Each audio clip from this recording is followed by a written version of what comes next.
Let me know.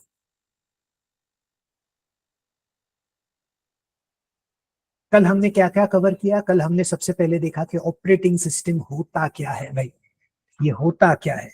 बाद में हमने अलग अलग थोड़े बहुत अलग ऑपरेटिंग सिस्टम के अलग अलग टाइप्स नहीं कह सकते हम, अलग अलग ऑपरेटिंग सिस्टम्स के नाम देखे। फिर वो ऑपरेटिंग सिस्टम कौन सा कंपनी बनाता है वो देखा। फिर वो ऑपरेटिंग सिस्टम कौन से प्लेटफॉर्म के लिए बनता है ये भी देखा। तो अलग अलग प्लेटफॉर्म के लिए अलग अलग ऑपरेटिंग सिस्टम्स बनते हैं।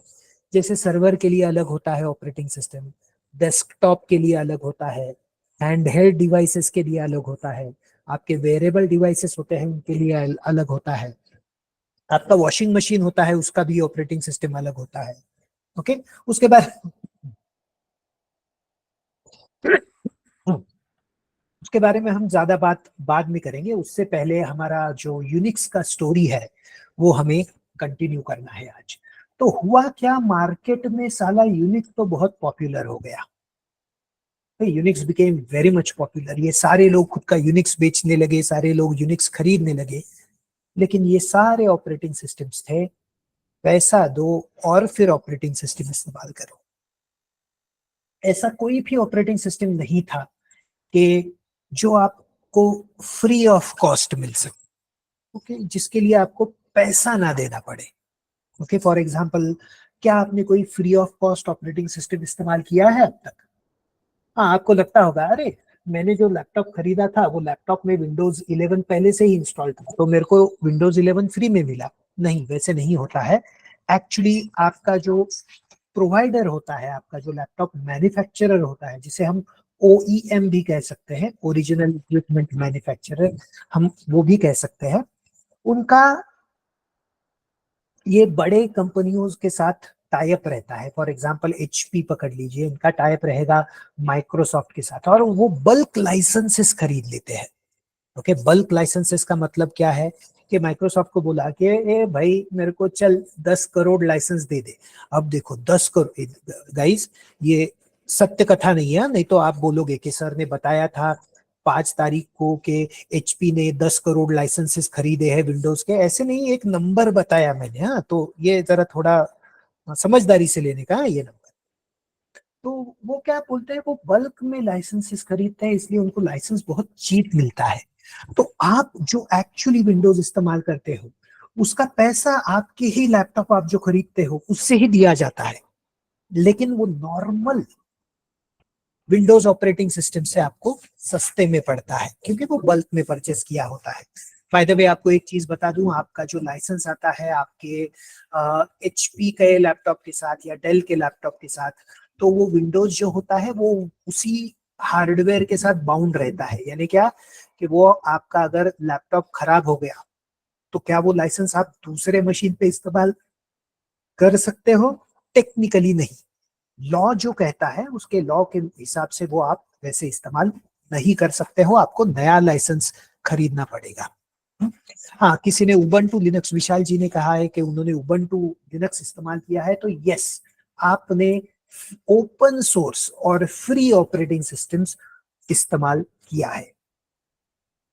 ओके, आपको कंफ्यूजन होगा, बहुत सारे लोगों को शायद से कंफ्यूजन होगा कि भाई ये ओपन सोर्स क्या होता है, ये फ्री ऑपरेटिंग सिस्टम क्या होता है।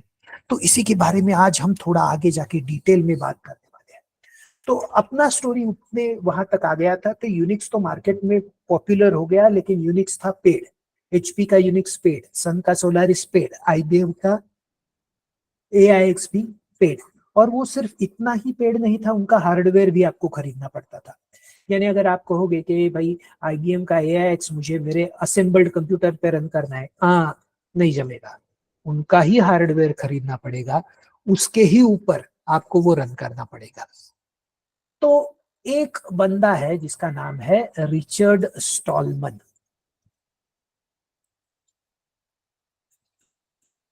आपका एक बंदा है जिसका नाम है रिचर्ड स्टॉलमन, अमेजिंग प्रोग्रामर, ये बंदा अभी भी जिंदा है।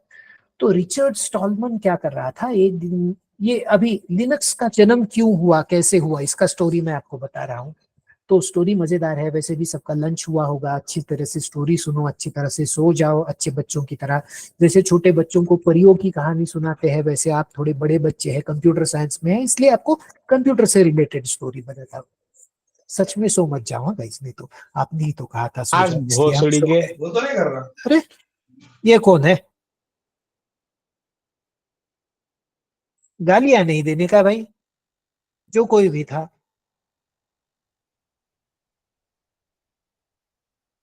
कौन गालियां दे रहा था यार, ये दिस इज नॉट गुड। यहाँ पे गालियां देने का सिर्फ हक मुझे है, मैं ट्रेनर हूँ।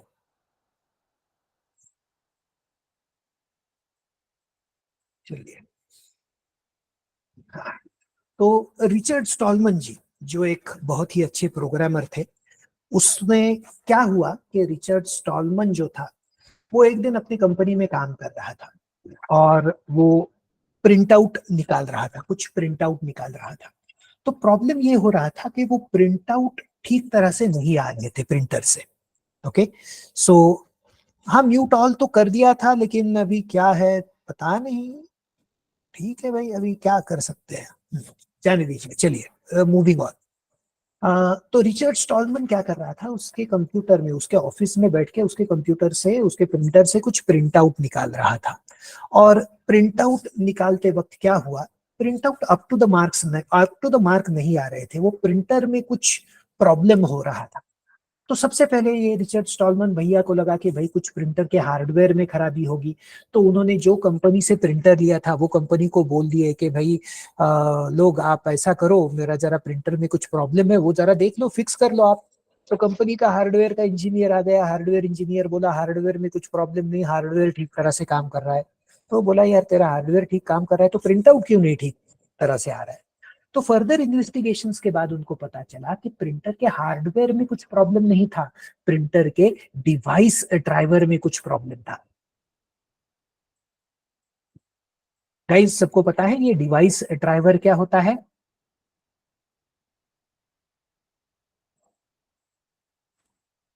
ओके, सबको पता है, जिसको नहीं पता है बोलो नहीं पता है। ओके, तो आपके कंप्यूटर में जो डिवाइसेस कनेक्टेड होते हैं, या आपके कंप्यूटर में जो डिवाइसेस कनेक्टेड होते हैं, वो डिवाइसेस को कंट्रोल करने के लिए ये एक डिवाइस ड्राइवर नाम का सॉफ्टवेयर आपके ऑपरेटिंग सिस्टम के ऊपर इंस्टॉल किया जाता है। अगर आप डिवाइसेस में जाके यहाँ पे देखोगे, ओके, डिवाइस मैनेजर कहाँ पे गया, हाँ, ये गया डिवाइस मैनेजर, ये आ गया डिवाइस मैनेजर नाम का एप्लीकेशन होता है। तो आप यहाँ पे देखोगे मेरे कंप्यूटर के जितने भी कनेक्टेड डिवाइसेस है, तो आपको दिखेगा दिखेगा यहाँ पे मेरे पास डेल का P2722H नाम का एक मॉनिटर है। तो ये इसका डिवाइस ड्राइवर इंस्टॉल्ड है, और मेरा कंप्यूटर जो कुछ भी मुझे स्क्रीन पे दिखाता है, मेरा ऑपरेटिंग सिस्टम जो कुछ भी मुझे स्क्रीन पे दिखाता है, ये कम्युनिकेशन होता है, ये वाया डिवाइस ड्राइवर होता है।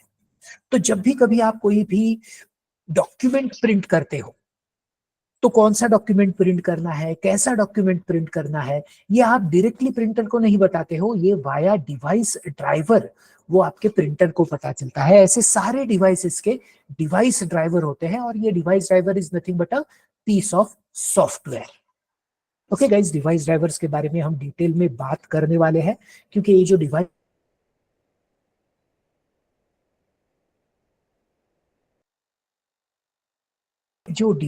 ड्राइवर है, अल्टीमेटली क्या हुआ, रिचर्ड स्टॉलमन जी को प्रिंट आउट निकालना था, प्रिंट आउट ठीक तरह से नहीं आ रहा था, प्रिंटर के हार्डवेयर में कुछ खराबी नहीं था। तो इन्होंने इवेंचुअली कंक्लूजन निकाला, कंपनी और रिचर्ड स्टॉलमन ने स्टडी करने के बाद। हाँ Suraj ji please go ahead.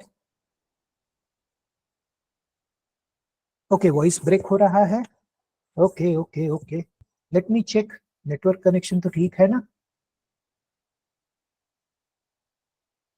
Headphones है, विंडो सोनिक हेडफोन्स है, सब कुछ तो ठीक लग रहा है। इंटरनेट कनेक्शन जरा देख लेते हैं, स्पीड में कुछ गड़बड़ है क्या? स्पीड तो अच्छा मिल रहा है, स्पीड में भी कुछ प्रॉब्लम नहीं है। हाँ, अब बीच में कुछ शायद हो गया होगा, बट नाइस टू नो। अगर कुछ मिस आउट हो गया है तो फिर से एक बार जल्दी ओवरव्यू कर लेते हैं। रिचर्ड स्टॉलमैन जी प्रिंट आउट निकाल रहे थे, प्रिंट आउट ठीक तरह से आ नहीं रहे थे। सब कंपनी ने इन्वेस्टिगेट करने के बाद उनको पता चला कि हार्डवेयर में प्रॉब्लम नहीं है, तो कंक्लूजन निकाला गया कि डिवाइस ड्राइवर में कुछ प्रॉब्लम है। तो डिवाइस ड्राइवर क्या है? Device driver is nothing but a piece of software that is used to control your hardware. तो अभी इनके डिवाइस ड्राइवर में प्रॉब्लम था, तो रिचर्ड स्टॉलमैन बोले कि भाई तुम्हारा प्रिंटर है, तुम्हारा डिवाइस ड्राइवर है, फिक्स करके दो। तो कंपनी को बोला तुम्हारा डिवाइस ड्राइवर में प्रॉब्लम है, तो आपका डिवाइस ड्राइवर फिक्स करके दो मुझे। कंपनी ने बहुत ट्राई किया, लेकिन उनको वो डिवाइस ड्राइवर फिक्स करने को नहीं आया, उनसे हुआ ही नहीं, उनको जमा ही नहीं। तो कंपनी बोली कि नहीं नहीं, ये प्रॉब्लम ज्यादा लोगों को नहीं आता, इसलिए हम ये ड्राइवर फिक्स ही नहीं करने वाले हैं, ये बहुत कम लोगों का प्रॉब्लम है, so we are not bothered about this. तो रिचर्ड स्टॉलमैन बोला कि भाई तुमको अगर बग फिक्स करने को नहीं आता है, तो प्लीज वो डिवाइस ड्राइवर का सोर्स कोड मुझे दे दो। वो सोर्स कोड को मैं मॉडिफाई करके वो उसमें जो बग है आपके डिवाइस ड्राइवर में वो फिक्स कर लेता हूं। तो कंपनी बोली हमारा सोर्स कोड है, हम सोर्स कोड नहीं देंगे। तो रिचर्ड स्टॉलमैन की सटक गई। वो बोला भाई ये क्या बात है, आपका प्रिंटर मैंने खरीदा, आपका डिवाइस ड्राइवर उसके साथ आया, उसमें प्रॉब्लम है, वो आप फिक्स नहीं कर सकते हो, मैं फिक्स कर सकता हूं, तो वो आप मुझे वो फिक्स नहीं करने देते, ये तो बहुत बड़ा गड़बड़ हो गया। तो इसीलिए उस वक्त रिचर्ड स्टॉलमैन ने क्या डिसाइड किया कि भाई मैं ऐसा सॉफ्टवेयर बनाऊंगा कि जो सोर्स कोड के साथ अवेलेबल हो जाएगा। इसीलिए रिचर्ड स्टॉलमैन जी ने एक कंपनी शुरुआत की जिसका नाम है ग्नू। GNU.org उनका वेबसाइट है। तो रिचर्ड स्टॉलमैन जी ने एक कंपनी शुरू की ग्नू, और ग्नू का अल्टीमेट गोल क्या था? हम पूरा का पूरा ऐसा सॉफ्टवेयर का एनवायरनमेंट बनाएंगे जहां पे ऑपरेटिंग सिस्टम होगा वो ओपन सोर्स होगा, वहां पे एप्लीकेशंस होंगे वो ओपन सोर्स होंगे, सब कुछ ओपन सोर्स होगा और सब कुछ फ्री में भी होगा। गाइज समझ में आ गया ये रिचर्ड स्टॉलमैन जी ने क्या शुरू किया, कैसे शुरू किया? GNU.org उनकी वेबसाइट पे जाके भी आप देख सकते हो, उनका वेबसाइट अभी भी अवेलेबल है, और GNU.org ये वेबसाइट आप यहाँ पे जाके देख सकते हो।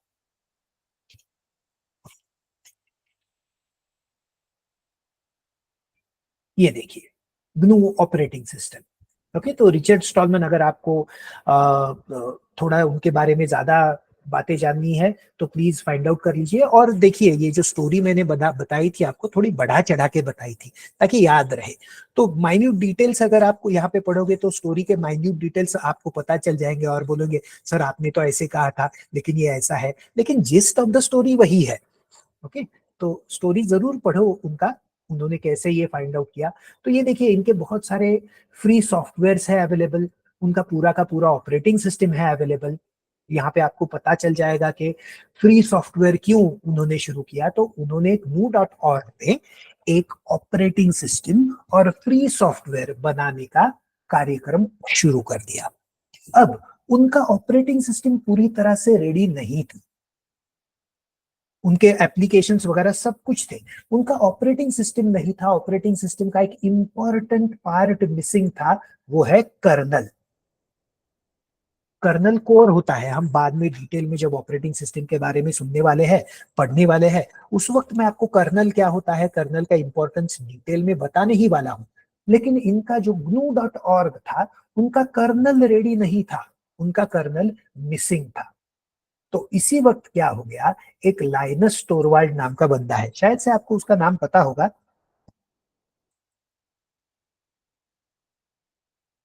उसने क्या किया, लाइनस टोरवाल्ड ने एक खुद का कर्नल बनाया जिसे हम लिनक्स कर्नल कहते हैं।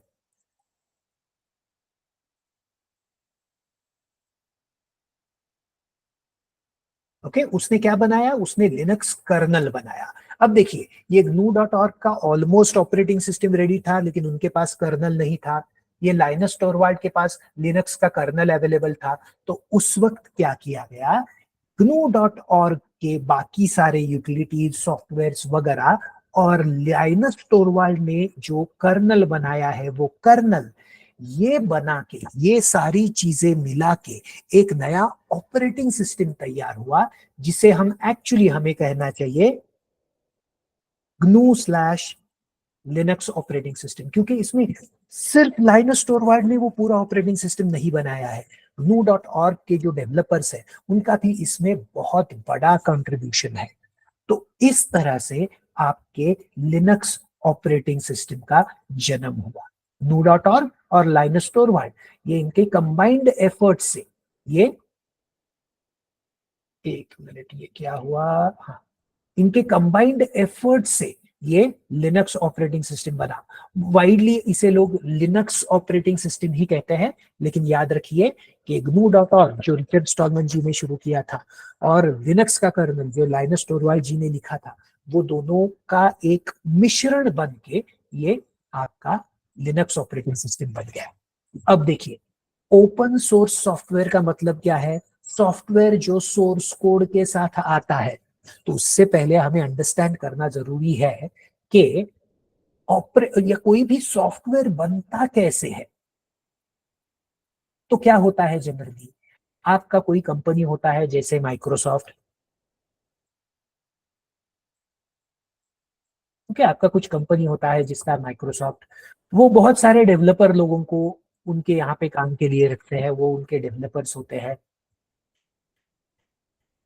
और ये डेवलपर्स क्या करते हैं? डेवलपर कोड, सोर्स कोड लिखते हैं। कौन सी चीज के लिए सोर्स कोड? जो भी कुछ आपका सॉफ्टवेयर हो उसके लिए। फॉर एग्जाम्पल आप समझ लीजिए, ये है माइक्रोसॉफ्ट वर्ड का सोर्स कोड।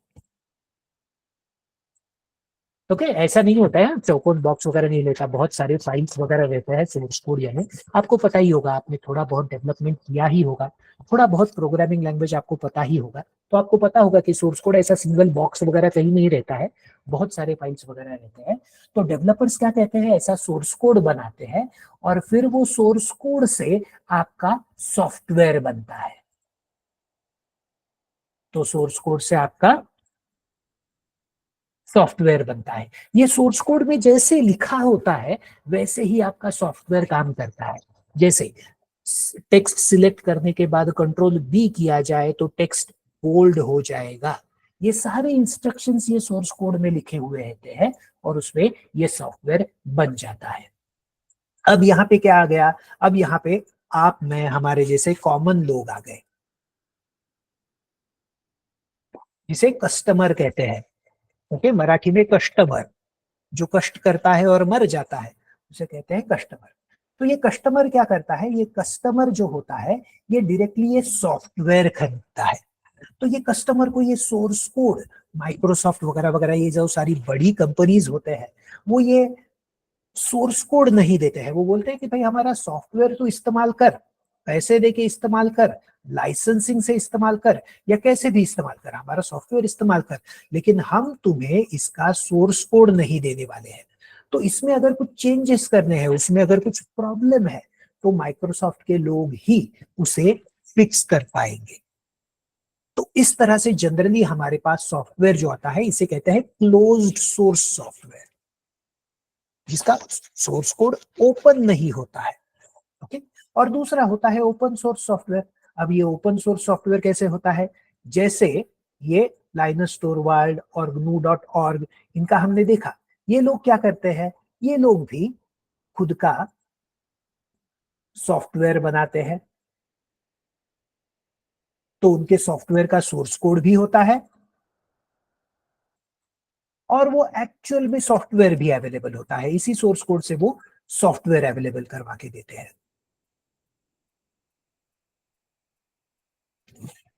अब एज अ कस्टमर, आप कस्टमर हो, आपके पास चॉइस है। क्या चॉइस है? आप ये सॉफ्टवेयर भी ले सकते हो या ये सोर्स कोड भी ले सकते हो, या दोनों चीजें ले सकते हो, जो चाहिए वो ले लो। सॉफ्टवेयर इस्तेमाल करो, सोर्स कोड लेके वो सोर्स कोड को खुद से कंपाइल करो और फिर वो सॉफ्टवेयर इंस्टॉल करो और फिर वो इस्तेमाल करो।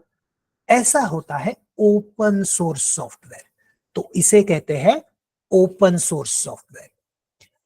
हाँ, प्रतीक्षा जी बोलिए। आपका हैंड रेज्ड है तो आई गेस आपको कुछ डाउट है?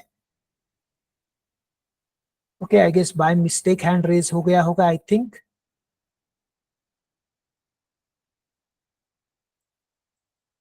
ठीक है, शायद गलती से हैंड रेज हो गया होगा, नो प्रॉब्लम। नहीं, फिर से रेज कर दिया उन्होंने हैंड। अब प्रतीक्षा जी, आपका अगर कुछ सवाल है तो पूछ लीजिए, नहीं तो you can also type it in the chat window, I will read it, no worries.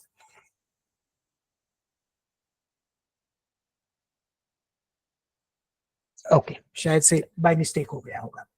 तो इस तरह से जो सॉफ्टवेयर आपको अवेलेबल होता है उसे हम कहते हैं ओपन सोर्स सॉफ्टवेयर, जिसका एक्चुअली आपको सोर्स कोड भी मिलता है। तो इस तरह से यहाँ पे लिनक्स जो हमारा ऑपरेटिंग सिस्टम बन गया, यहाँ पे ये कैसे बना? ओपन सोर्स बना, यानी ये सोर्स कोड कोई भी डाउनलोड कर सकता है, ये सोर्स कोड से सॉफ्टवेयर कोई भी बना सकता है। तो अलग अलग लोगों ने सोचा क्यों ना हम हमारा खुद का लिनक्स ऑपरेटिंग सिस्टम बना ले। तो रेड हैट नाम का एक कंपनी है, शायद से आपको पता होगा। ओके, एक रेड हैट नाम का कंपनी है, रिसेंटली ही ओरेकल नाम के एक दूसरे कंपनी ने ये रेड हैट को खरीद लिया है। रिसेंटली यानी उसको भी 2-3 साल हो गए, शायद से अभी 2 साल, आई गेस 2 साल हो गए शायद से। ओके, ठीक तरह से डेट्स याद नहीं, लेकिन रिसेंटली ही खरीद लिया है। तो ये रेड हैट ने क्या किया? रेड हैट ने ये ओपन सोर्स सॉफ्टवेयर ले लिया और खुद ऑपरेटिंग सिस्टम बना के बेचना शुरू कर दिया।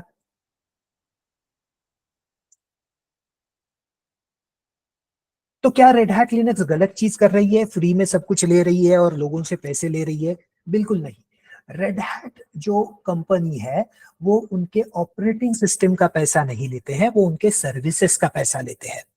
तो अगर आप रेड हैट ऑपरेटिंग सिस्टम खरीदते हो तो एक्चुअली आप रेड हैट के सर्विसेज खरीदते हो, उनके अपग्रेड्स खरीदते हो, उनके पैचेस खरीदते हो। और क्या रेड हैट ने डायरेक्टली सोर्स कोड लिया, उससे जैसे के तैसा ऑपरेटिंग सिस्टम बना के बेच दिया? Not at all.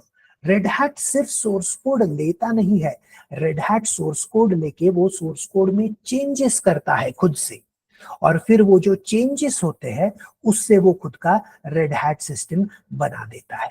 So red hat directly वो कोड लेके ऐसा नहीं करता है।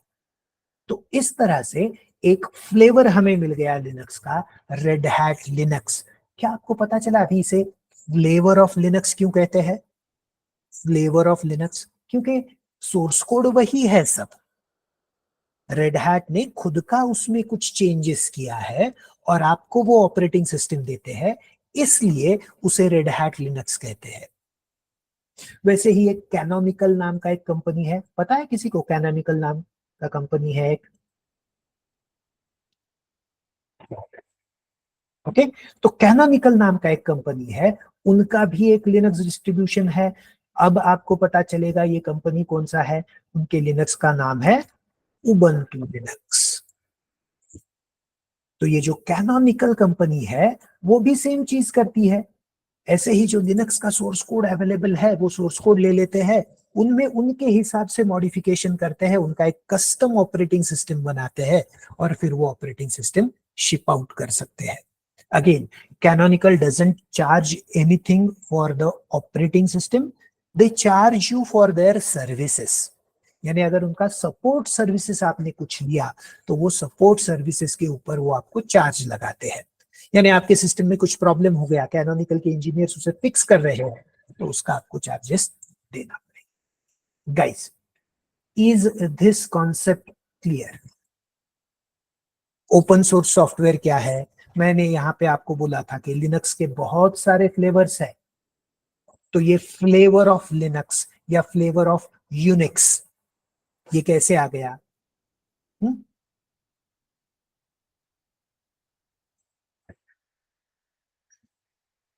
चलिए, अगर आपको अलग अलग लिनक्स के फ्लेवर्स के बारे में इंफॉर्मेशन जाननी हो तो एक यहाँ पे वेबसाइट है जिसका नाम है distrowatch.com।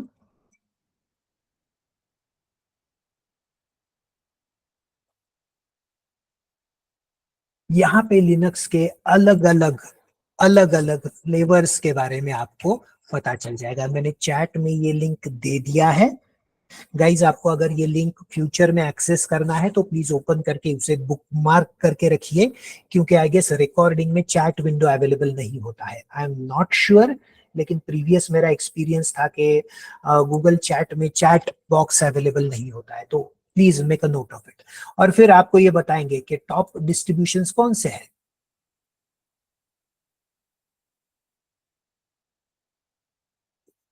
कौन कौन से लिनक्स का कौन सा वर्जन अभी शुरू है मार्केट में। तो ये बहुत सारे लिनक्स डिस्ट्रीब्यूशंस के बारे में आपको यहाँ पे पता चल जाएगा। तो ये distowatch.com नाम का वेबसाइट है, you can bookmark this website. Guys, everything clear up to this point.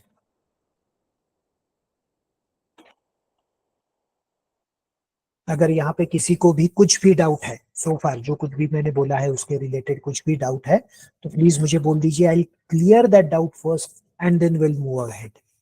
Guys, और एक इंपॉर्टेंट चीज, ऐसा नहीं है कि मैं जब पूछता हूँ कौन सा डाउट है तो सिर्फ करंट टॉपिक के ऊपर ही आप पूछ सकते हो। कल जो कुछ भी हमने सीखा है उसके रिलेटेड भी अगर आपको डाउट है तो आप पूछ सकते हो। लिनक्स के प्लग एंड प्ले के भी ओएस है क्या सर। ओके, सूरज जी, ये आपका क्वेश्चन मुझे ठीक तरह से अंडरस्टैंड नहीं हुआ। सबसे पहले प्लग एंड प्ले डिवाइसेस होते हैं,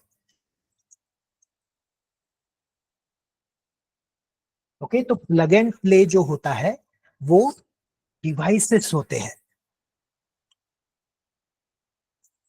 इस तरह से अगर आप बात करते हो तो शायद आप लाइव लिनक्स डिस्ट्रीब्यूशन की बात कर रहे हो, आई गेस।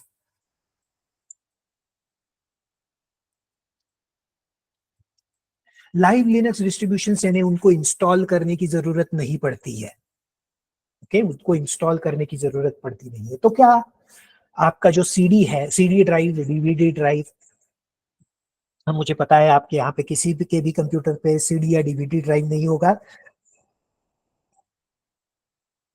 आप नए जमाने के बच्चे हो, आपको सीडी ड्राइव वगैरह पता नहीं होगा, तो आप पेन ड्राइव या थंब ड्राइव से ये सारी चीजें करते होंगे। तो आपको क्या करना है, सिर्फ आपका थंब ड्राइव आपके कंप्यूटर को लगाना है, आपका कंप्यूटर वो पेन ड्राइव से बूट करना है और Linux operating system directly run करना शुरू कर देगा। You don't have to install it. तो डायरेक्टली वो रैम में ही ऑपरेटिंग सिस्टम आपका रन हो जाता है। उसको लाइव लिनक्स डिस्ट्रीब्यूशन आप कह सकते हो। तो इस तरह से बहुत सारे लिनक्स या यूनिक्स के, यूनिक्स नहीं, बहुत सारे ऐसे लिनक्स के डिस्ट्रीब्यूशंस हैं जो लाइव लिनक्स डिस्ट्रीब्यूशन है। ये जो उबंटू लिनक्स के बारे में हमने बोला था, उबंटू लिनक्स का जो डीवीडी या आईएसओ फाइल आता है, वो अगर आप देखोगे तो वो डीवीडी अगर आप या उसका pen drive, bootable pen drive बना के अगर आप आपका कंप्यूटर वो यूएसबी ड्राइव से बूट करते हो तो लिनक्स डायरेक्टली रन करने लगेगा। और इसका डेमो हम आगे जाके देखने वाले हैं। और बहुत सारे डिस्ट्रीब्यूशंस में ये फीचर अभी आ गया है, बहुत सारे डिस्ट्रीब्यूशंस में लाइव लिनक्स सीडी उसे बोलते हैं, या लाइव लिनक्स अभी पेन ड्राइव बोल सकते हो आप।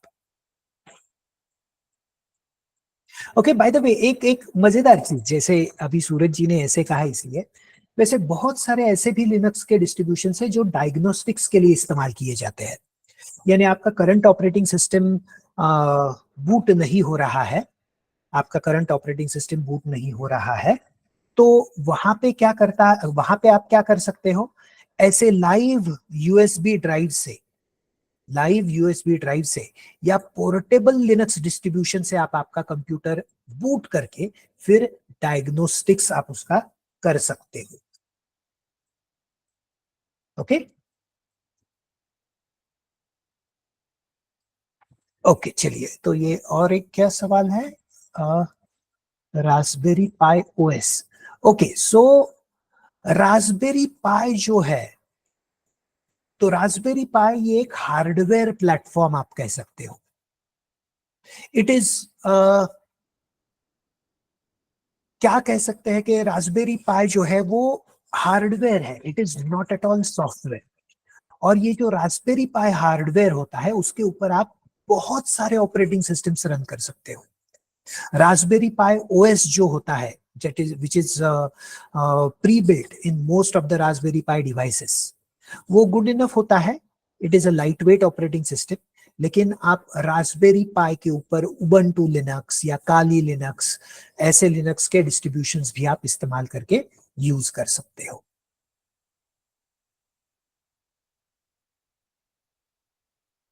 उससे शायद रास्बियान वगैरह ऐसा कर सकते हैं। रास्पबेरी पाई मैंने इस्तेमाल नहीं किया है हिमांशु जी। रास्पबेरी पाई मैंने इस्तेमाल नहीं किया है अभी तक कभी।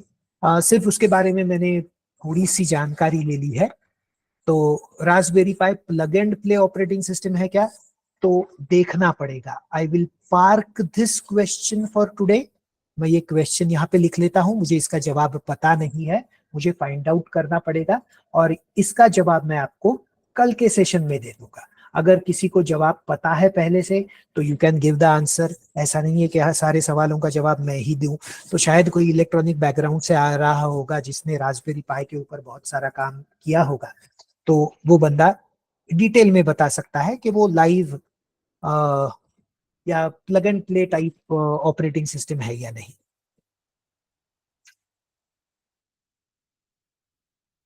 ओके, चलिए तो थोड़ा और आगे बढ़ते हैं। ये पेंडिंग क्वेश्चन है इसलिए मैं इसको येलो कलर में डाल देता हूं। कल का डेट डाल के लिख देता हूं कि भाई कल जवाब देना है इसका। कल जवाब नहीं दिया तो परसों दे दूंगा, टेंशन मत लो, लेकिन जवाब मिलेगा, डोंट वरी। ये पेंडिंग है तो ये पेंडिंग है। और यहाँ पे is plug and play type OS, तो रास्पबेरी पाई लिख लेता हूँ ना, नहीं तो बाद में पढ़ूंगा तो क्या पता चलेगा।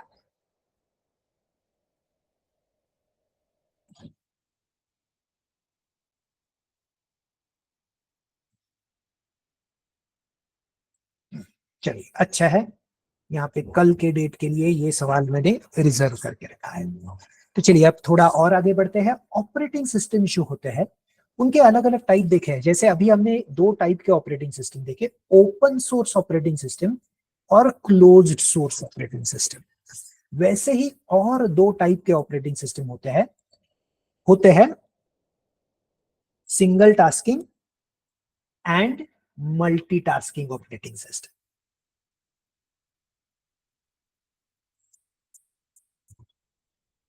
And multitasking operating system, single tasking operating system and multitasking operating system. क्या किसी को पता है कि ये होता क्या है एक्चुअली, सिंगल टास्किंग और मल्टीटास्किंग ऑपरेटिंग सिस्टम? कोई आंसर दे पाएगा?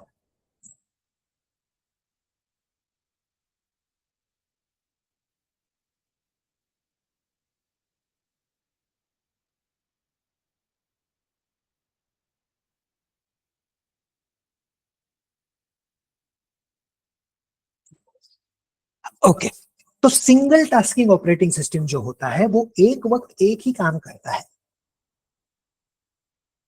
और मल्टीटास्किंग ऑपरेटिंग सिस्टम होता है, yes that is correct.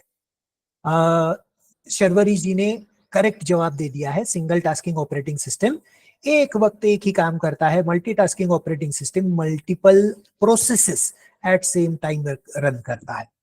For example आपका जो विंडोज ऑपरेटिंग सिस्टम है, मोस्ट प्रोबेबली आप विंडोज ऑपरेटिंग सिस्टम इस्तेमाल कर रहे होंगे, तो आपका जो विंडोज ऑपरेटिंग सिस्टम है it is a multitasking operating system. Okay, जैसे आपने देखा होगा, आप एक जगह पे कोडिंग करते होंगे, दूसरी जगह पे शायद से फेसबुक पे किसी का प्रोफाइल देख रहे होंगे। अभी किसका प्रोफाइल देख रहे होंगे मुझे पता नहीं, उसके बारे में मैं कुछ नहीं कहूंगा। ओके, लेकिन एक जगह पे कोडिंग चल रहा है, दूसरी जगह पे कोडिंग का इंस्पिरेशन मिल रहा है, ऐसे हो सकता है कहीं पे। तो ये जो टास्क हो रहे हैं ये साइमल्टेनियसली हो रहे हैं, that is why it is called as a multitasking operating system. जैसे मैं करता हूँ, मैं कुछ कोडिंग कर रहा हूँ तो पीछे किशोर कुमार जी के गाने लगा देता हूँ। ओके, शाम तक माहौल भी बन जाता है इसलिए। तो कैसे होता है, यहाँ पे मल्टीटास्किंग कर रहा हूँ, मैं कोडिंग भी कर रहा हूँ, गाने भी सुन रहा हूँ, that is multitasking operating system.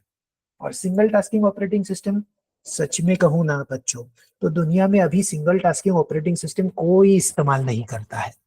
जैसे यहाँ पे सतेज जी ने कहा है, शुभम जी ने कहा है कि MS डॉस, माइक्रोसॉफ्ट का एक डॉस नाम का ऑपरेटिंग सिस्टम था, वो सिंगल टास्किंग ऑपरेटिंग सिस्टम था, एक वक्त एक ही काम।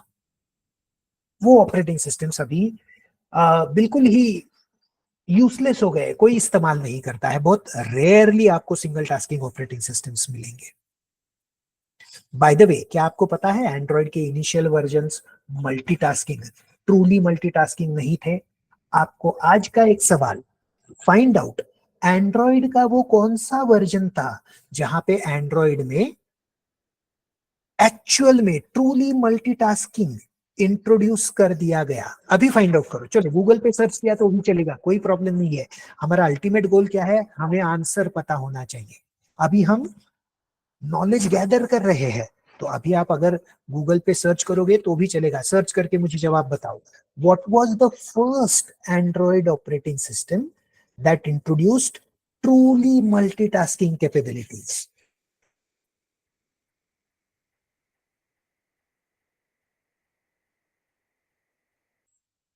ओके, एंड्रॉइड 7.0, ये मुझे पहला आंसर मिला। और कोई आंसर है क्या, देखते हैं, कोई और कुछ कह रहा है क्या, देखते हैं। बाकी के सबको, बाकी सब लोगों को गूगल का एक्सेस नहीं है क्या? ओके, एक और एक आंसर मिला, एंड्रॉइड 4.4।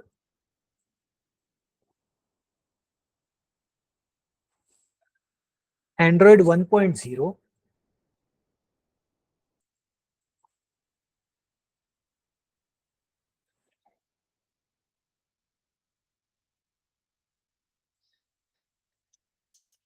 अब ऐसे ही iOS का फाइंड आउट करो।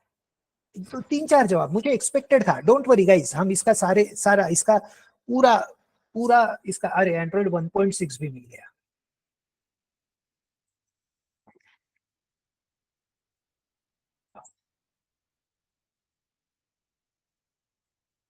अभी ऐसे iOS का भी फाइंड आउट करो।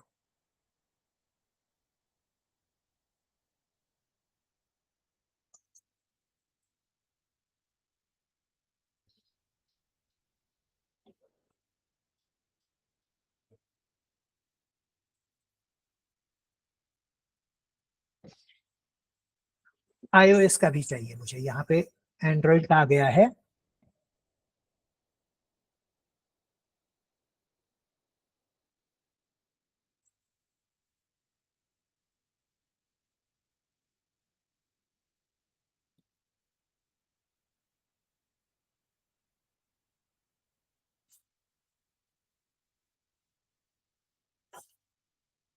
iOS 4। ओके,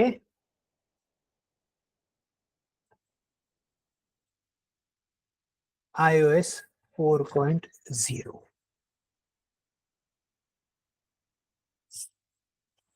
iOS में हाँ, 4.2 वगैरह वगैरह वो छोड़ दीजिए, 4 यानी 4.0 यानी हम एज्यूम करेंगे कि भाई 4 पॉइंट का कोई तो वर्जन।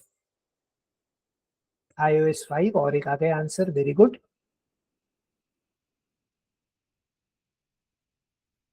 गाइस, मैं इसका आंसर आपको आज देने वाला नहीं हूं, क्योंकि आपको मल्टीटास्किंग क्या है ये मैं एक्चुअली सिखाने वाला हूं कि एक्चुअली मल्टीटास्किंग होता है, होता कैसे है।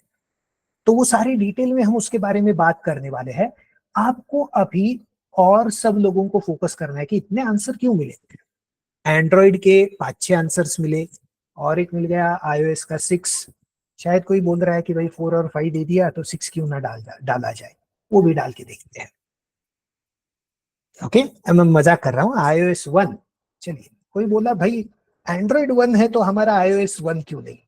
मैंने इतना पैसा देके iOS खरीदा है और उसका पहला वर्जन से मल्टीटास्किंग नहीं था, क्या बात है।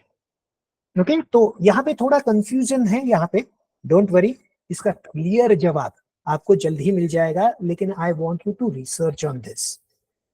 Okay, I want you to research on this कि एक्चुअल में कौन सा है। सिर्फ चैट जीपीटी को जवाब पूछ के मुझे आंसर मत दो, चैट जीपीटी बहुत बार गलत जवाब भी दे देता है। उसको ठीक तरह से अगर सवाल नहीं पूछोगे तो वो गलत जवाब भी दे देगा।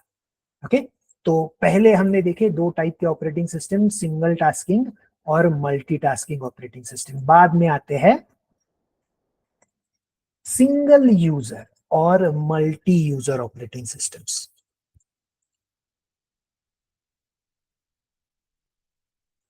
तो सिंगल यूजर ऑपरेटिंग सिस्टम क्या होता है? सिंगल यूजर ऑपरेटिंग सिस्टम यानी एक वक्त में एक ही इंसान वो ऑपरेटिंग सिस्टम के ऊपर काम कर सकता है, तो हम उसे सिंगल यूजर ऑपरेटिंग सिस्टम कहता है।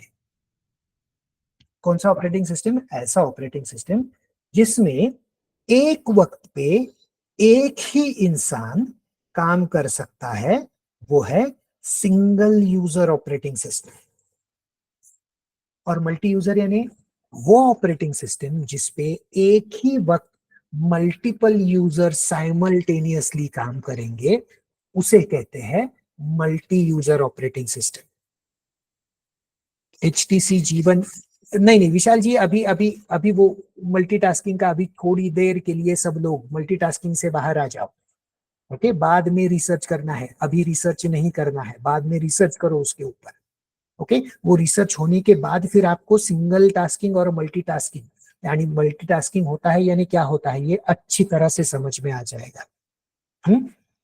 और इसका जवाब भी हमें मिल जाएगा कि कौन सा एंड्रॉइड मल्टीटास्किंग है। मल्टीटास्किंग के भी अलग अलग टाइप होते हैं। हाँ, इतना नहीं सिंपल नहीं करने का ना यूजर के लिए। अगर सब कुछ सिंपल ही हम कर देंगे तो हम जैसे ट्रेनर्स का घर कैसे चलेगा बच्चों? थोड़ा तो डिफिकल्ट करना पड़ेगा ना अंडरस्टैंडिंग के लिए। जैसे इंटेल के प्रोसेसर से बताओ, वो प्रोसेसर प्रोसेसर के नाम देख के बताओ वो प्रोसेसर अच्छा है या नहीं, जिंदगी में बता नहीं पाओगे। ओके छोड़ दो, वो ऑफ टॉपिक जा रहा हूं मैं। तो सिंगल यूजर मल्टी यूजर का फर्क पता चला। आपका जो विंडोज ऑपरेटिंग सिस्टम है, आपका जो विंडोज 11 ऑपरेटिंग सिस्टम है, वो multitasking single user operating system है। विंडोज 11 में मल्टीटास्किंग है, लेकिन एक वक्त में एक ही बंदा विंडोज 11 पे लॉग इन कर सकता है। उसमें एक एक्सेप्शन है। अजूर एनवायरनमेंट में अगर आप विंडोज 11 रन कर रहे हो, तो माइक्रोसॉफ्ट अजूर जो उनका खुद का वर्चुअल एनवायरनमेंट है, वहां पे Windows 11 also acts as a multitasking operating multi user operating system. लेकिन बाय डिफॉल्ट जो आप घर पे इस्तेमाल करते हो Windows 11, it is a multitasking and single user operating system. हाँ देखिए, फैमिली फैमिली ऑप्शन वाला जो है उसमें आप मल्टीपल यूजर्स क्रिएट कर सकते हो, लेकिन एक वक्त में एक ही यूजर काम कर सकता है। एक वक्त में मल्टीपल यूजर साइमल्टेनियसली काम नहीं कर सकते हैं।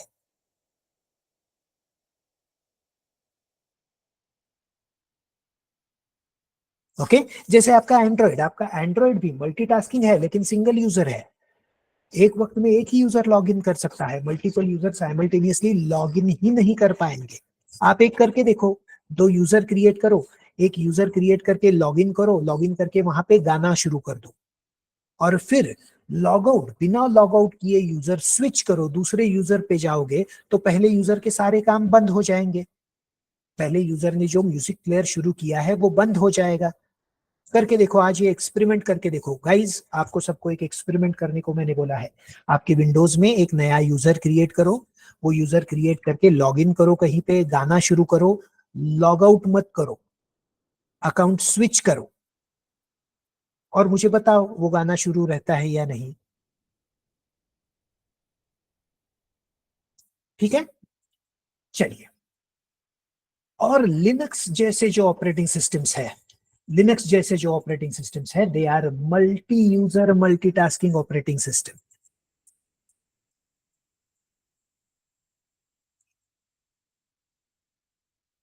ओके, वो कैसे है? Multi user multitasking operating system. कौन से ऑपरेटिंग सिस्टम? लिनक्स जैसे ऑपरेटिंग सिस्टम।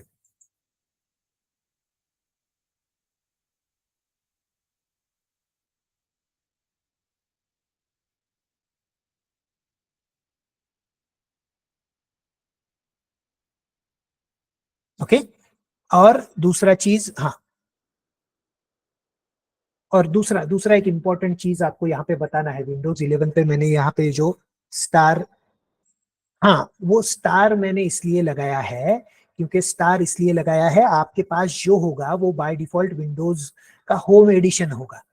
विंडोज 11 का जो प्रो और एंटरप्राइज एडिशन है वो मल्टी यूजर को सपोर्ट करता है,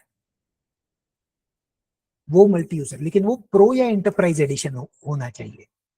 इसीलिए मैंने आपको बोला था कि जो अजूर एनवायरनमेंट होता है, अजूर एनवायरनमेंट में जनरली आपको प्रो या एंटरप्राइज लाइसेंस मिलता है, तो उसमें वो मल्टी यूजर जैसा काम करता है। ओके, इसीलिए यहाँ पे इसको स्टार लगा दिया था। कौन से एडिशन? प्रो एडिशन और एंटरप्राइज एडिशन, ये मल्टी यूजर है। प्रो और एंटरप्राइज जो है विंडोज के ही, वो मल्टी यूजर है। आपका जो होम एडिशन होता है वो सिंगल यूजर होता है। एक्चुअली विंडोज 11 का जो इनिशियल उनका ये जो था, वहां पे उन्होंने प्रॉमिस किया था कि होम यूजर में को भी 2 यूजर्स को साइमल्टेनियस वो एक्सेस देंगे, लेकिन अभी तक लास्ट टाइम जब मैंने चेक किया था उन्होंने नहीं दिया था। तो विंडोज 11 होम में उन्होंने प्रॉमिस किया था होम एडिशन कितने यूजर्स के लिए? 2 यूजर्स के लिए साइमल्टेनियसली लॉगिन करके काम कर सकते हैं, लेकिन अभी तक वो सपोर्ट उन्होंने दिया नहीं है। फ्यूचर में दे देंगे तो पता नहीं। चलिए, अभी 2-3 सवाल आ गए हैं। Windows why Linux is mostly used in cyber security domain. Shubham ji, आपका क्वेश्चन भी मैं यहाँ पे पार्क करके रखता हूँ, क्योंकि थोड़ा और हमें ऑपरेटिंग सिस्टम के बारे में जानकारी लेना जरूरी है। आपका क्या 6 मार्च को मैं सवाल का जवाब दूंगा? नहीं, आपके सवाल का जवाब बाद में, जब हम ऑपरेटिंग सिस्टम के सिक्योरिटी के बारे में बात करने वाले हैं, उस वक्त ये हम टॉपिक पे बात करेंगे। मैं अभी इसका जवाब नहीं देने वाला हूं। ओके, एक बहुत ही ऊपर ऊपर जवाब दे देता हूं, क्योंकि लिनक्स में बहुत ऐसे टूल्स हैं जो साइबर सिक्योरिटी में पेनिट्रेशन टेस्टिंग करने के लिए या वल्नरेबिलिटी टेस्टिंग करने के लिए ये जो सारे टूल्स लगते हैं वो लिनक्स में इजीली अवेलेबल है। इसीलिए साइबर सिक्योरिटी डोमेन में लिनक्स ज्यादा तरीके से या ज्यादा इस्तेमाल किया जाता है। अब वल्नरेबिलिटी इश्यूज या सिक्योरिटी इश्यूज ये होते क्या है, इसके बारे में ज्यादा जानकारी हम ऑपरेटिंग सिस्टम सिक्योरिटी के बारे में जब बात करेंगे उस वक्त इसके बारे में बात करेंगे। सर, विंडोज 10 भी मल्टी यूजर ही है ना?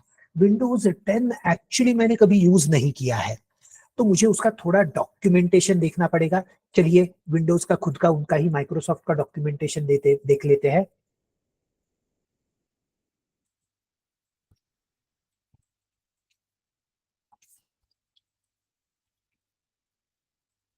अलग से लाइसेंस देते हैं क्या? नहीं, यहाँ पे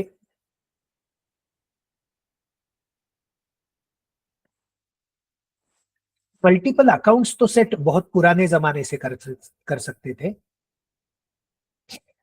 ये अजूर एनवायरनमेंट में दिया होगा इन्होंने।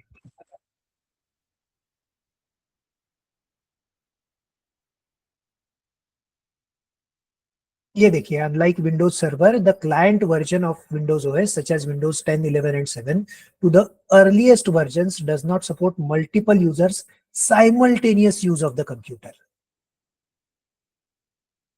ओके, तो ये नहीं सपोर्ट करता है, लेकिन फिर भी मैं एक बार डिटेल चेक कर लेता हूं। ओके, ये एक लिंक आप सबको भेज देता हूं चैट विंडो के ऊपर। तो as far as my knowledge goes, Windows 10 नहीं है। विंडोज 11 का क्या है? विंडोज 11 का मैंने आपको बता दिया। विंडोज 11 में उन्होंने प्रॉमिस किया था होम एडिशन में 2 यूजर्स तक, प्रो और एंटरप्राइज मल्टी यूजर, लेकिन अभी तक होम यूजर्स में 2 यूजर्स का मैंने देखा नहीं है।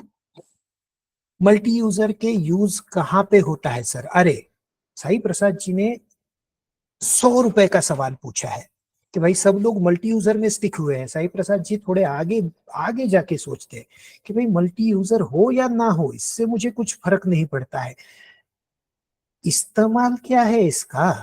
हाँ, बहुत बहुत ये लड़का बहुत अच्छी तरह से प्रोग्रेस करेगा, ये पॉइंट पे आ जाएगा। हाँ, इसकी बीवी इससे परेशान हो जाएगी, जी मुझे ये चाहिए।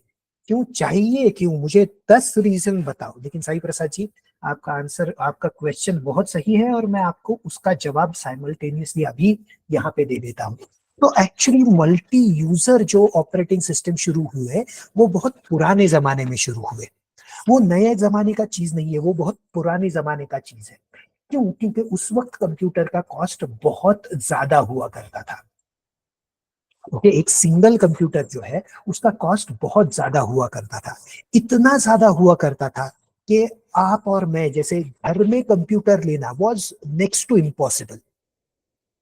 कि कोई घर में आके, यार मेरे घर में मेरे पिताजी ने मेरे लिए कंप्यूटर ले लिया, इम्पॉसिबल।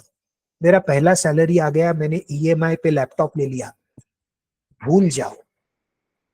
बड़े बड़े कंपनियों को भी खुद का कंप्यूटर खरीदना बहुत मुश्किल हुआ करता था। ओके, कंपनीज भी 10 बार सोचती थी एक कंप्यूटर खरीदने से पहले। ओके, मैं ऐसे नहीं बात कर रहा हूँ कि 10 कंप्यूटर या 1000 कंप्यूटर खरीदने हैं, एक कंप्यूटर खरीदने से पहले। तो उस वक्त क्या किया जाता था, कंप्यूटर्स पावरफुल हुआ करते थे, आज के कंप्यूटर्स के इतना नहीं। तो एक ही कंप्यूटर खरीदा जाता था और मल्टीपल यूजर साइमल्टेनियसली वो कंप्यूटर इस्तेमाल करते थे ताकि उनका काम हो सके। तो समझ लीजिए ये कंपनी 1 का बंदा है, ये कंपनी 2 का बंदा है, और ये कंपनी 3 का बंदा है। ओके, अब यहाँ पे क्या हो रहा है, ये कंपनी 1 का बंदा भी काम कर रहा है, कंपनी 2 का बंदा भी काम कर रहा है, कंपनी 3 का बंदा भी काम कर रहा है। तीनों कंपनियों ने मिला के साथ में ये कंप्यूटर खरीदा है। तीनों कंपनियों में साथ में यहाँ पे ये मिलके ये कंप्यूटर खरीदा है। तो वहां पे क्या हो गया, कंपनी का पैसा बच गया। और ये पुराने जमाने से इस तरह से आपको जो रिसोर्स है वो आप इफेक्टिवली यूज कर पाओ, इसलिए ये मल्टी यूजर ऑपरेटिंग सिस्टम का जन्म हुआ है। तो इस तरह से अभी मल्टी यूजर ऑपरेटिंग सिस्टम का ये फायदा होता है, आपके पास एक ही हार्डवेयर हो सकता है और वो हार्डवेयर मल्टीपल लोग साइमल्टेनियसली इस्तेमाल कर सकते हैं। देखिए, simultaneous use is most important thing.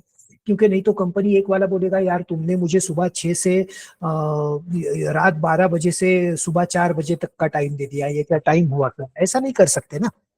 इसीलिए यहाँ पे मल्टी यूजर ऑपरेटिंग सिस्टम का जन्म वहां पे हुआ था। हाँ, वो single computer at a same time कैसे यूज कर सकते हैं, वेरी गुड क्वेश्चन आपान जी, आपने भी बहुत, यानी कैसे इस्तेमाल कर सकते हैं। तो जनरली वहां पे उस वक्त क्या हुआ करता था, आपके जो कंप्यूटर्स हुआ करते थे ना, वो जब ऐसे दिखते हैं ना, आज के जैसे दिखते हैं ना, वैसे नहीं हुए करते थे। तो वो बहुत ही बढ़िया दिखने वाले कंप्यूटर्स थे।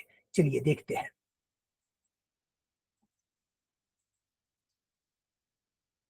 PDP-7 कंप्यूटर, हम PDP-7 जो कंप्यूटर है उसका एक चित्र देखेंगे। तो ये देखिए, ये ऐसा कंप्यूटर हुआ करता था। ओके, तो इसमें कंप्यूटर क्या है, ये पीछे वाला जो ब्लू कलर में सब कुछ दिख रहा है ना, वो पूरा का पूरा आपका कंप्यूटर है। हाँ, सच में। हाँ, सबसे पहले हम ये अंडरस्टैंड कर लेते हैं कि कंप्यूटर कैसा दिखता था। अब ये देखो, ये भी और एक कंप्यूटर है, एक ही कंप्यूटर है, ये अलग अलग कंप्यूटर नहीं है। हाँ गाइस, ट्रस्ट मी, ये आपका एंड्रॉइड का अभी हैंडहेल्ड फोन जितना पावरफुल है ना,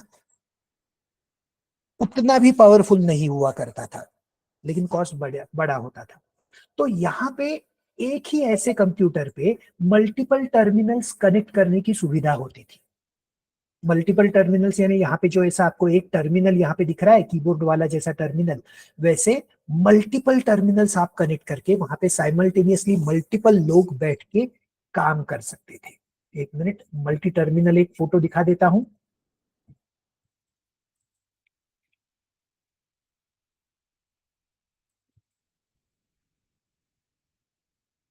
मल्टीपल टर्मिनल वाला नहीं दिखा रहे हैं, ठीक है, लेकिन आप इमेजिन कर सकते हो कि एक ऐसा कंप्यूटर है बड़ा, उसके ऊपर मल्टीपल ऐसे टर्मिनल्स बिठा दिए हैं और मल्टीपल लोग साइमल्टेनियसली काम कर रहे हैं। तो फिजिकली ऐसे मल्टीपल टर्मिनल्स कनेक्ट करके आप काम कर सकते हैं। क्या मॉडर्न जमाने में भी ऐसा हो सकता है? बिल्कुल ऐसा हो सकता है, लेकिन जनरली आजकल के जमाने में क्या होता है, आपका सर्वर कहीं पे, आपका सर्वर, हाँ, MSCIT इंस्टीट्यूट में एक कंप्यूटर पे मल्टीपल मॉनिटर्स रन करते हैं। अभी वो मुझे कॉन्फ़िगरेशन देखना पड़ेगा, वो कैसे कॉन्फ़िगर किया हुआ है। तो MSCIT का कोर्स तो मेरा नहीं हुआ है, तो जाके देखना पड़ेगा मुझे।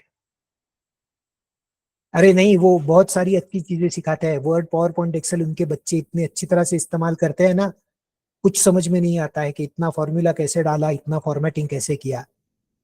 कोर्स अच्छा कोर्स है, बहुत अच्छा कोर्स है एक्चुअली। वो छोड़ दीजिए, अभी मॉडर्न जमाने में क्या होता है, एक सर्वर होता है जो कहीं पे इंटरनेट पे अवेलेबल होता है, और फिर आप क्या करते हो, आप आपका लैपटॉप इस्तेमाल करके, इंटरनेट का यूज करके आपके कंपनी के सर्वर को कनेक्ट करते हो। तो ये एक यूजर कनेक्ट हुआ उसी सर्वर को, वैसे ही दूसरा यूजर, शायद ये रशिया में बैठा हुआ यूजर हो और शायद ये दूसरा यूक्रेन में बैठा हुआ यूजर हो, ऐसे दोनों ही यूजर खुद का लैपटॉप इस्तेमाल करके इंटरनेट को कनेक्ट करके फिर ये मशीन को कनेक्ट कर सकते हैं। इस तरह से मॉडर्न जमाने में आप इंटरनेट या किसी नेटवर्क का इस्तेमाल करके रिमोट कंप्यूटर को कनेक्ट करके एक सिंगल कंप्यूटर मल्टीपल यूजर्स इस्तेमाल कर सकते हैं। इसका मैं एक डेमो आपको देने वाला हूं, जिस किसी वक्त मैं आपको लिनक्स का इंस्टॉलेशन दिखाने वाला हूं, उसी वक्त मुझे याद दिला दीजिए कि ये मल्टी यूजर का डेमो, मैं आपको मल्टी यूजर का एक्चुअल डेमो करके दिखाऊंगा यहाँ पे। ठीक है guys, multi user multitasking, single user single tasking पता चल गया। चलिए, very good guys. Any doubt before we stop here for the, ऐसा पूछा ना, before we stop here for the day, कुछ डाउट है क्या? तो लोग कैसे कहते हैं, अरे यार अभी रुकने ही वाले हैं, डाउट क्यों पूछूं, इसलिए लोग सवाल नहीं पूछते हैं, तो ऐसा नहीं करने का। हाँ,